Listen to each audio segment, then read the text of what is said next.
तरबूज के बीजों के फ़वाइद। जी हाँ, तरबूज हर कोई शौक़ से खाता है। ख़ास तौर पर मेरा तो पसंदीदा फल है। तरबूज़ों के बीजों के फ़ायदे। तरबूज़ के बीज को धूप में सुखाकर खाने से क्या फ़ायदा होता है, जानिए तरबूज़ के बीज के ऐसे फ़ायदे जो जानकर आप भी इनको फेंकने से पहले सोचेंगे। तरबूज़ का मौसम आए और ठंडे ठंडे तरबूज़ ना खाएं तो मज़ा ही ना आए। तरबूज़ का लाल सा शरबत गर्मी भगाने में बड़ा किरदार अदा करता है, लेकिन तरबूज़ खाने के बाद इसके बीज क्यों फेंक देते हैं? क्या आपको नहीं मालूम कि इन बीजों से भी कुदरत ने बड़े फ़ायदे छुपा रखे हैं? इस्तेमाल कैसे करें? उबाल कर इस्तेमाल। तरबूज़ के 20 से 30 बीज लेकर इन्हें पीस लीजिए और फिर तकरीबन 8 कप पानी में ये पीसे हुए बीज डालकर इसे 15 मिनट तक उबाल लें। हो गया तैयार तरबूज़ के बीजों का कहवा।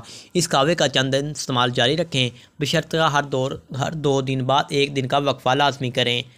धूप में सुखाकर तरबूज़ के बीजों को धूप में सुखाकर खुश्क कर लें और फिर इनका पाउडर बनाकर खाएं। दूध में मिक्स करके पी भी सकते हैं। अगर बालों में खुश्की व सिकरी या फिर जुओं का मसाइल है तो बीजों के पाउडर को नींबू के अर्क में मिक्स करके बालों में लगाएं। ठंडक का एहसास भी होगा और जुएं भी मर जाएंगी। फ़ायदा। ये बीज जिस्म में ब्लड शुगर को कंट्रोल रखते हैं। इंसुलिन की मकदार को घटाकर आपका शुगर तेज़ी से कंट्रोल करने में मदद देते हैं। इन बीजों में कैलोरीज ज़्यादा पाई जाती हैं जो कि आपकी जिस्मानी ताकत को बढ़ाती हैं। ऐसे लोग जो जल्दी थक जाते हैं वो इनके इस्तेमाल से एनर्जी हासिल कर सकते हैं। इनमें मौजूद मैग्नीशियम और पोटाशियम हड्डियों में कमज़ोरी नहीं आने देता और इन्हें हर वक्त फाल रखता है। आप अपने बालों के गिरने और कमज़ोरी से परेशान हैं तो तरबूज़ के बीज फेंकने के बारे में हरगिज़ ना सोचिए, क्योंकि इसमें वाफिर मकदार में आयरन, कैपर, मैग्नीशियम मौजूद होता है।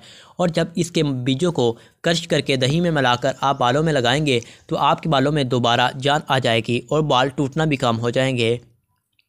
चेहरे पर एक्नी की शिकायत है तो तरबूज़ के बीजों का तेल लगाएं। ये इस कदर ठंडा और राहत बख्श होता है। इसके रोज़मर्रा इस्तेमाल से चेहरे की तमाम एक्नी और दाग धब्बे ख़त्म हो जाते हैं। रोज़मर्रा लाइफ में इसका इस्तेमाल बना दीजिएगा। उर्दू टिप्स बाय अदिल को सब्सक्राइब